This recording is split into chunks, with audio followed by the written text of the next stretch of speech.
Hello, I'm Matt Wiley. Perhaps you found my channel because you're interested in some of the mathematics that I talk about here and you just found me randomly. But far more likely, I think, is that you're one of my students or you're thinking about becoming one of my students. If you are one of my students, this is just an intro video. You probably have already met me in class or I've already sent something to you if you're one of my online sections. But if you're considering being one of my students, then maybe I should introduce myself. I have, I don't know, I guess at this point this video is being made about 6 years worth of full-time, what I call full-time teaching experience. I guess about 7 years including part-time teaching experience that I've done so far. And by full-time I mean spring, fall, summer, all sorts of teaching. I generally tend to teach calculus and statistics. Those are two of the big courses. Business calculus I teach a lot of. I have occasionally taught some foundational or developmental courses, but generally I would say business calculus, business mathematics, optimization, statistics, and maybe the science, engineering, calculus would be my areas of primary stuff. In the last few years in particular, I've focused a lot on statistics, and I would say that now maybe over half my job comes from statistics, both in teaching it or doing statistics consult for my employers or in my own private life. Because it's not really private, but I also work for a statistics consulting firm, which has in fact been so kind as to give us this video equipment here and whatnot, and host things for us. So statistics is one of the big things I do, and maybe that's a big part of how I see my ability to help students perceive the world around them. I think that maybe this is not particularly the time and place to preach at things, but if I'm talking a little bit about me, perhaps we should say how I see the world. I see the world very mathematically, definitely. And I see it as a place where everyone is able to succeed if they know how. And I think that's the real part, because, you know, a lot of folks are afraid of math. If I was in a face-to-face class, I would have people raise their hands and say, how many of you are afraid of math? And I would usually expect over half the class to be a little bit nervous. Maybe not in a Calculus 2 course, but even then possibly. It's easy to become afraid of math. And I think that's maybe a sad thing, because it doesn't really have to be, right? Look at the way that we do things as humans. Practice is a key part of that. And not some vague word, practice or study, but I mean specific things, what researchers call deliberate practice. You have to focus in on the thing that you're not good at and do it. And then do it again and again and again. And if you do that, you then eventually become good at doing that particular thing, and then you can move on and practice something else you're not good at. What is difficult about that, and I think that mathematics perhaps definitely requires that deliberate practice, is that when you're in the small, narrow view of just doing that deliberate practice, all you can see is what you're bad at. And that can be very disheartening.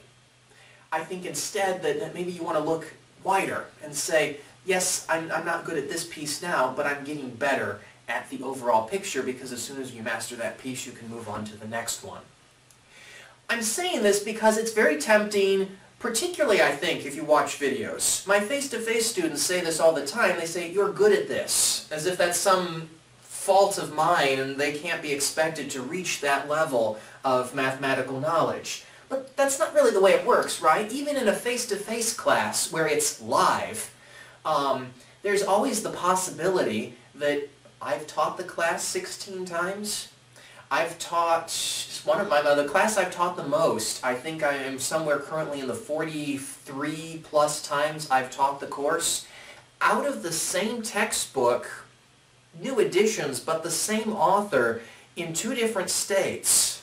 That's kind of my personal record. The point being, of course I'm good at that. I've taught it a lot.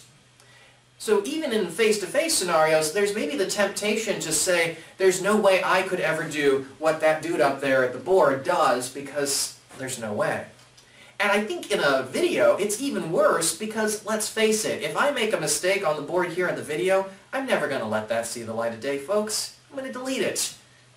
And you may even find that I can talk slowly and deliberately on the video, and I can speed up my videos just a little bit when I upload them, and so it even seems like everything flows. I could take a 3-second pause right here, and it would just look like I'm looking quizzically at something, and then, not quizzically maybe, looking wisely at it, and then to come out with a profound statement. You'll never see the fact that I cut the video off because something horrible happened. What I'm encouraging is the fact that you shouldn't think that I was magically good at mathematics. I'm good now, but that's not how it started. In fact, since you're on my YouTube channel, it would be really easy to go to my website, mattwiley.org, and if you were there, you can go look at the whole list of all the courses I've ever taken at 4-credit institutions. And you'll find that I've taken a lot of mathematics courses. It's really kind of gross if you look at it. That's why math seems easy now. It's deliberate practice, decades of it at this point in my life, and even more to come. So when you're getting ready to think about maybe you want to take a course with me, I think the most important things you should know is that if you can pick any course to take with me, you should take my statistics course. I will admit I am much better, much more interesting in that course than I am probably in any other, with maybe the exception of business calculus. I do have degrees in both mathematics and business. That's sort of my areas of expertise, with particular focus, I would say, on statistics applications in business is my area of present expertise. I admit I used to do a lot of computer programming, and computers are still a very big part of my life. And back in the day, a little bit of cryptography was something that was of interest to me and that I would maybe know something about. I tend to do, in my current life, a lot less of that. Cryptography is very powerful these days, and it's a lot easier, I admit, to just do some statistical analysis on stuff. I think that mathematics is a brilliant thing to study, so if you're just looking at taking some mathematics course in general, good for you. Because mathematics is all about logical, rational thought. And it's the way of taking a messy, gross, squishy world and putting it into nice, organized, neat little boxes. And understanding something about it in the process. So I think that maybe that introduces the fact to you that I know a lot of stuff about math, I know a lot of stuff about business, and I'm just a little bit strange. I think maybe from there the other questions you should be asking yourself if you're getting ready to take a mathematics course with me is, I don't know, how do you do well at mathematics? Well, there's really about 5 things you should do, maybe a few less than that, that would make everything perfect. And I could almost guarantee that if everyone would do these, everyone would pass my mathematics course.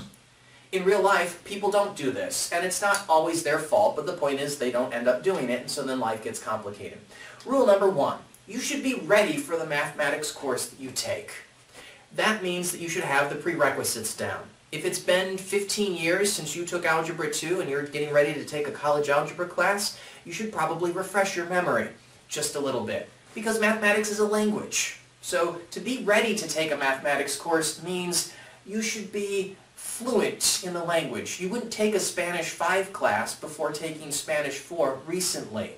You know, I used to take Latin in school, and I was very good at it at one point, and it's been, I don't know, almost a decade since I've spoken or really read any Latin, and I'm good enough if I watch something from the Middle Ages in some movie, TV show, and they have some Latin script, I can guess. You know, Buffy the Vampire Slayer, when they said their Latin, I was pretty good at that. And J.K. Rowling, too, for Harry Potter, you know. But it's been a long time, and so I wouldn't try to sit down and take a formal Latin essay course right now. It wouldn't work. It's been too long. So be ready for the class you're taking and refresh if necessary. In fact, I think I usually have some pretty good videos that might help with that. Or you could, you know, look at the chapter 0 in the textbook. So be ready for the course you're taking. The second thing I would say, and this is a trick that every teacher and professor in the world knows, and we tell our students, and being a long-time student myself, really still a student, I take courses all the time that are new, and you still relearn this trick, read the book. Read the book. There's a brilliant amount of information inside of a textbook. And the usual reasons I hear from people when they say I didn't read the book are, it took too long, I didn't have enough time, or the book didn't make any sense and it confused me. Let's attack each of those 3 myths. Yes, it will take a lot of time, but you have to have time to devote to the course anyway. So when you decide to sign up for a course, you should be thinking it's going to take some time. Usually we say, what, about 2.5 hours outside of class for every hour in, puts you into C territory. So your usual class, you're looking at maybe, what, 12 to 15 hours a week? And that's if you're spreading it over a normal term. If you've got one of those shortened terms, 8-week long or 4-week long or 5 or, something less than 16 weeks, you suddenly have to start multiplying that. So if you're taking an 8-week online course with me in the summer, you probably want to be looking at spending 30 plus hours a week just on our class, including watching videos while coming to lecture, whatever you do, and that reading stuff. So you do have time if you're going to take a course. And every course I've taken, when I've had time to read the book, good things have happened to me, and if I haven't, it's not been so hot. The other thing I think sometimes people say is that the book is confusing, and I'd say good. Book should be confusing. If the book wasn't confusing, that would mean that you were reading things that you already knew about, and you wouldn't really be learning anything great. Particularly, I think sometimes you compare that, and I say you, but I mean all of us. When I first took my business degree, I had only ever done mathematics courses, and so I had to learn this whole new language of business. And so I could open up the textbook and say, my goodness, this looks completely foreign and new and strange. And instead, it was difficult to do that. And so you spend a lot of time being confused as you were reading the book. And that meant that I had to go back and reread a previous section and recalibrate that in my mind, or I had to go onto the internet and Google some definitions. So I think it's good to read a textbook and be confused. And far from using this as an excuse to not read the textbook, you should use it as an excuse to read the textbook even more. In particular, if you're having trouble in Chapter 2, go back to Chapter 1 and read some more. And if you're having trouble with Chapter 1, maybe that's a good sign that maybe there was something in a previous course that you should have taken that maybe needed to make some more sense. And I'm saying this because it's important.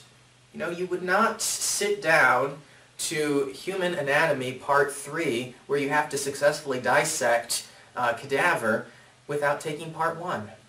And if it had been years since you'd even talked anything about some sort of cellular respiration chemical process, you wouldn't even begin to imagine you could do the rest of it.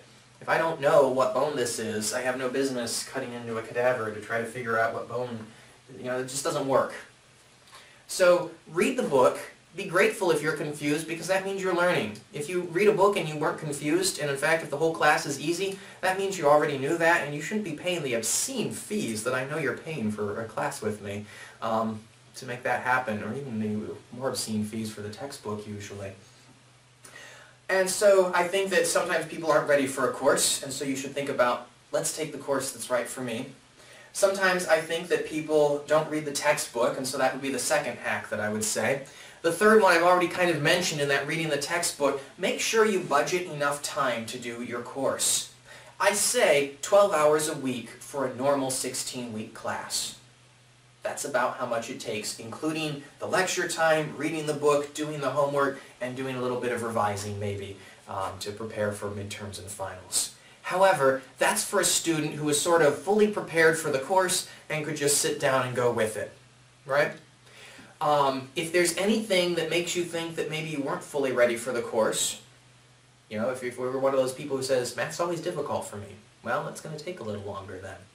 I have a difficulty understanding most chemistry and biology stuff. I don't know why. I suspect it's because I never really cared to practice it much. But anytime I've got to do something that requires a bit of understanding of chemicals, I know it's going to take me a little longer because I'm not so good at that. On the flip side of that, I'm really good at math now after decades of practice. And so anytime something involves math, like I'm thinking of my econ courses in business, which is a course I took pretty recently. All of the definitions of economics I'd never seen before, and I knew, as soon as I glanced at those titles chapters in the book, I said, this is going to take longer for me than someone who had a business degree already, right? But then I looked at the part of the books that said, this might be difficult because it's math, and I said, oh no, that will be easy for me. So you can't just take a textbook author at their word, because maybe they're thinking everyone who comes into a master's in business already has a business as a bachelor's degree, and that's not true. Whereas I came in with the math stuff. So know yourself in your times. That being said, I'll say 12 hours a week. maybe it takes you 25 in a normal 16-week course, or maybe it only takes you 6. Sometimes I have students in my statistics course who've taken calculus just the semester before, and it takes them almost no time at all. And they'll be sitting right next in class to somebody who it's been 12 years since they've taken any math, and the poor person who it's been 12 years since they've taken any math is saying, my goodness, I must not be as clever as anyone because this person right next to me makes it no problem at all. But of course they've had calculus, which is usually considered a little harder than statistics. So be ready for the class you're taking. Go out and review or take a class before that if you have to make everything work. Read the textbook no matter how confusing it might be. Though you're already on the right track, I think, by watching videos, because maybe watch the videos first and then read the textbook, and maybe that helps. Make sure you devote the right time for you. Don't worry about anyone else in a course. I know some professors at some schools do a strict bell curve, and you have this sort of Survivor-style parking lot knife fight between students to try to find out who's on the top and who's not. And I don't do that. I use a straight 90, 80, 70 scale because it's all about you. When you know 80% of the material, then you have earned your own personal B in my class.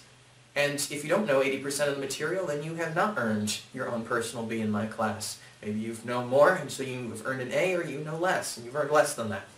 But it's all about you in my courses. So learn, spend the time that you need, and I think usually you can get a pretty good sense of that time pretty early on in a course. You can say, okay, I know how much time that takes, and so then it's just a matter of working in your schedule and saying, do I have the time right now to make this class happen? If you do, great. Keep on going. If not, maybe, don't go panicking, but reconsider your schedule and how vital this class is to everything. Now, I talked to a student once who was explaining that they didn't have enough time, and we were looking at their schedule. This student worked 2.5 jobs. They had some kids. They were responsible for their infirm uncle, who needed almost constant care, it seemed like, and the student was also trying to take 6 classes, including math. It wasn't the right time for them to take a statistics class, which was going to take them, 25 hours a week or so to fit into their schedule. There just wasn't the time. Everyone has the same 68 hours in a week, and it's all about where you can put those hours. If you don't have the time, don't create this world of pain for yourself. Sometimes I think people try to squeeze math into too small of a spot. So I think that's 4 things. I promised you 5, and then I should probably quit since this is just a hello, welcome to my world video. And I think the 5th thing I will say is know yourself. I said that when I was taking the economics course, I read it and I realized that the author was suggesting different times than I thought I would need, because I knew that I needed more time in the economics philosophy that I was weak on, and because I was already in math, I knew I would need less time on the math side. So if you glance ahead, browse ahead in your textbook, and look and say, what do I already know, what don't I know? You might find that week 8 is going to be some topics that you're already familiar with, whereas weeks 7 and 9 are things that you've never seen before, and you know that's going to be difficult for you. In which case, you can sort of rebalance your life and kind of plan that out a little bit and say, I know this is going to be difficult, I know this is going to be maybe a little less difficult for me. And the last thing I guess I will say, so I guess I have to squeeze a 6th point in here, is I firmly believe that everyone can succeed in mathematics. 1 course, 1 passing grade is entirely doable if you've got the time to dedicate to reading the textbook, working the exercises, coming to office hours, sending me emails, and engaging in that deliberate practice process. A rather famous author said that there was took 10,000 hours to become successful, world-class successful. 10,000 hours of deliberate practice. And I don't know if that's a rule of nature or if that's just the statistics that author observed, but I would say that's probably about right. If you don't need 10,000 hours in a class because you don't need to become a world expert in intro statistics or in Calculus 1. But you do need to spend the right amount of time to make that happen. Everyone can do it, though. Well, the real point of this author's research and writing was this. Intelligence doesn't really mean anything. The world's most brilliant person might be able to become a chess grandmaster in 9,500 hours instead of 10,000. So intelligence might be worth 500 hours out of 10,000. Anyone can do anything they like if you've got the time to devote for that. I believe that about music. I believe that about sports. For the most part, of course, right? If you are looking at exactly how high I appear on this board. Now, I will tell you that maybe I look a little short in this video. I'm actually terribly tall in real life. You can believe that. But the point is, I will probably never compete on the basketball court the way I should, unless I come really close to the video and try to make myself look tall. But in real life, basketball will never be my thing. I'm just not tall enough. However, if I need to practice shooting balls into hoops, I could eventually get a lot better than I currently am, which is really bad. That's why I don't ever play any pickup games. On the other side, I've done hours in math. I wasn't very good at math originally. In fact, in grade school I hated math, but I decided I was going to conquer this, and so I did. You too, I believe, can conquer math. You can conquer it well, you can start to master it. And I think the only thing that stands in between you and success is deliberate practice. That's all up to you. As always, I tell my students that you should come to my office frequently and often. Office hours, I think, sound scary. They're not. And to emphasize how unscary they are, and watch, real students are going to come to my office, I'm going to be out. I do always have chocolate, because I believe that chocolate keeps the Dementors away. That works in Harry Potter. That also works in mathematics. I will see you in the real world very soon, I hope. But until then, be safe.